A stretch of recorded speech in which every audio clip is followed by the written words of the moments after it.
Jean-Jacques Rousseau's The Social Contract is a seminal work in political philosophy that delves deep into the nature of society and governance.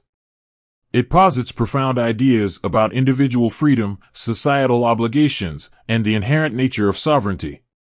Drawing on his convictions about man's inherent goodness and the corrupting nature of society, Rousseau crafts a vision of governance that is both egalitarian and rooted in the collective will of the people. Before we dive in, if you find this content valuable, please hit that like button, subscribe to our channel, and leave a comment below. It truly helps us grow. Now, let's get started. Most important ideas. 1. Man is born free, and everywhere he is in chains.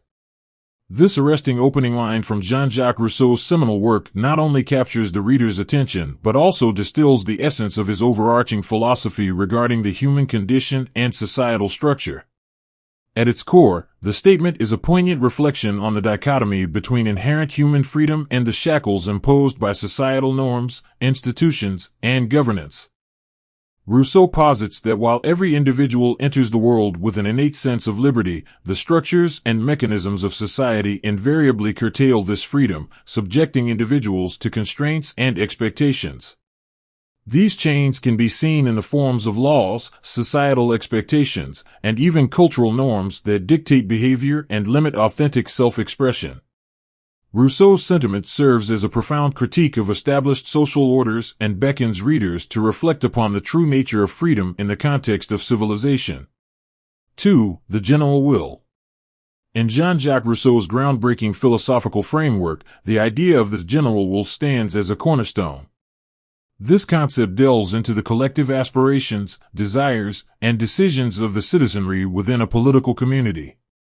Rather than merely aggregating individual wills or desires, the general will embodies a holistic understanding of what is best for the community as a whole. It is this collective determination that, according to Rousseau, should be the driving force behind laws and governance. It lends legitimacy to authority, ensuring that power does not rest in the hands of a select few but is derived from the true wishes and needs of the populace. This idea challenges traditional top-down structures of power and places emphasis on communal consensus. By championing this general will, Rousseau paves the way for more democratic and inclusive systems of governance, wherein the voice of every individual contributes to the larger societal decision-making process. 3. Social contract. The concept of the social contract, as advanced by Jean-Jacques Rousseau, offers a foundational framework for understanding the origins and purpose of societal structures and governance. Rooted in the idea that humans, in their most primal state, were free but vulnerable, the social contract posits that individuals voluntarily come together to create a society. This formation isn't a mere congregation but a deliberate agreement wherein individuals cede certain aspects of their inherent freedom. In exchange, they gain the safety, order, and benefits that a structured society provides. This mutual arrangement forms the bedrock of civil society. It underscores the idea that governance isn't a mere imposition but a collaborative pact. Individuals agree to abide by certain rules, not out of coercion, but for the greater collective good, ensuring a harmonious coexistence. Rousseau's social contract thus encapsulates the delicate balance between individual liberties and societal obligations. 4. Sovereignty. Central to Jean-Jacques Rousseau's political thought is the notion of sovereignty. Contrary to the prevailing views of his time, which often vested sovereignty in monarchs or elite classes, Rousseau ardently argued that true sovereignty rests inherently with the people. It's not just a power but an inalienable right of the citizenry. This means it cannot be traded, given away, or taken by any individual, group, or external entity. The essence of this idea is that the collective will of the populace is the supreme authority in determining the direction and decisions of a state. Such a perspective laid the groundwork for modern democratic ideals, emphasizing participatory governance and asserting that rulers are mere custodians of the people's will. By centering sovereignty in the hands of the common individual, Rousseau heralded a revolutionary shift in political thinking, championing a system where governance is by the people, for the people. 5. Legitimate authority. At the heart of Rousseau's vision of governance lies the principle of legitimate authority. He fervently posits that any government or ruling entity gains its true legitimacy not from hereditary rights, divine ordination, or sheer might, but from the consent and will of the governed. This perspective radically shifts the understanding of power dynamics, suggesting that a ruler's authority is not inherent but borrowed from the people they govern. A ruler's actions and decisions are rendered justifiable only when they are in alignment with the general will of the citizenry. If they deviate from this collective will, their authority risks being deemed illegitimate. Rousseau's emphasis on legitimate authority underscores the fundamental democratic ethos that leaders are servants of the people, not their masters. This idea champions the belief that rulers are accountable to the populace and that their primary duty is to uphold and act upon the collective interests and desires of the society they represent. 6. Civil liberty. Rousseau's conception of civil liberty delves into the complex transaction at the heart of forming organized societies. In the state of nature, humans possess an unfettered natural liberty, unbounded and uninfluenced by societal norms or governance. However, this raw freedom, though expansive, lacks structure and protection against external threats or internal conflicts. By willingly entering the social contract, individuals trade a portion of this raw, unbridled liberty to attain civil liberty. This form of liberty is more structured, characterized by rights and duties that are recognized and protected by the state. While it might seem like a compromise, civil liberty offers individuals the security, predictability, and collective benefits of living within an organized society. Under the umbrella of this liberty, individuals can pursue their goals, safe in the knowledge that the state will uphold and defend their rights. Rousseau's distinction between natural and civil liberty offers a profound insight into the evolution of societies and the nuanced nature of freedom within them. 7. Law. Within Rousseau's intricate tapestry of political philosophy, the concept of law occupies a central position. To Rousseau, laws aren't just arbitrary rules or decrees imposed from above. Instead, they are tangible manifestations of the general will of the populace.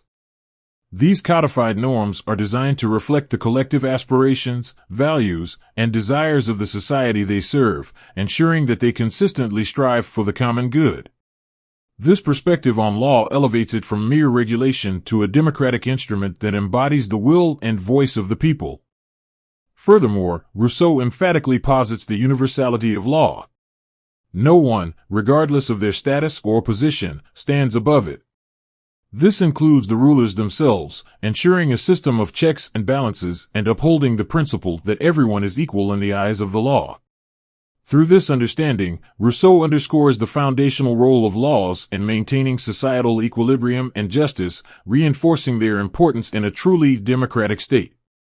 8. Moral freedom. Rousseau's concept of moral freedom delves deep into the nuanced understanding of true liberty. To him, freedom isn't simply the liberty to act without constraints or barriers. Instead, it's a more profound, ethical alignment of one's actions with the collective good, represented by the general will and the established laws of society. In essence, Rousseau challenges the conventional notion that freedom is merely the absence of external control. He posits that real freedom emerges when individuals act not out of sheer impulse or self-interest, but in harmony with the broader societal values and norms. By aligning one's actions with the general will, individuals not only exercise their autonomy but also contribute to a cohesive, harmonious society. Such freedom, rooted in morality and collective responsibility, is sustainable and enriching, fostering an environment where individuals flourish while also upholding the greater good. Rousseau's moral freedom thus offers a transformative vision of liberty, intertwined with responsibility and societal harmony. 9. Inequality. Rousseau's insights into inequality remain deeply resonant and provocative. He posits that the roots of many societal disparities can be traced back to the advent of private property. Once individuals began to lay claim to land and resources, distinguishing mine from yours, the seeds of inequality were sown. This proprietary assertion inadvertently gave rise to hierarchies, engendering divisions based on wealth and possession. Such divisions, Rousseau believed, manifested in not just material disparities, but also in feelings of jealousy, competition, and ensuing conflicts. The intrinsic value and egalitarianism of individuals were overshadowed by their material possessions and societal status. However, Rousseau did not perceive this situation as irredeemable. Through a well-structured social contract, society has the potential to address these imbalances. By forging a collective agreement rooted in mutual respect and common welfare, societies can navigate and alleviate the inherent tensions and inequities, ensuring a harmonious and just coexistence for all its members. 10. Direct democracy. Jean-Jacques Rousseau's vision of governance was deeply anchored in the idea of direct democracy. At its essence, this form of governance allows citizens to have a direct hand in crafting and determining laws, rather than merely electing representatives to make decisions on their behalf. Rousseau contended that by giving citizens this direct participatory role, the actions and decrees of the state would more accurately reflect the general will, ensuring a more authentic and harmonious societal fabric. This direct involvement fosters a stronger connection between individuals and their governance, cultivating a sense of collective ownership and responsibility. However, Rousseau was not blind to the challenges posed by this ideal. He acknowledged that implementing direct democracy in expansive, populous states might prove logistically challenging, if not impractical. Yet, the core principle he championed, that governance should be as closely aligned with the people's will as possible, remains a guiding tenet for any democracy aspiring towards true representation and inclusivity. In summary, the social contract remains an influential masterpiece that has significantly impacted political thought and the conception of democracy. Its ideas about the general will, sovereignty, and the nature of freedom provide valuable insights into the relationship between the individual and the state.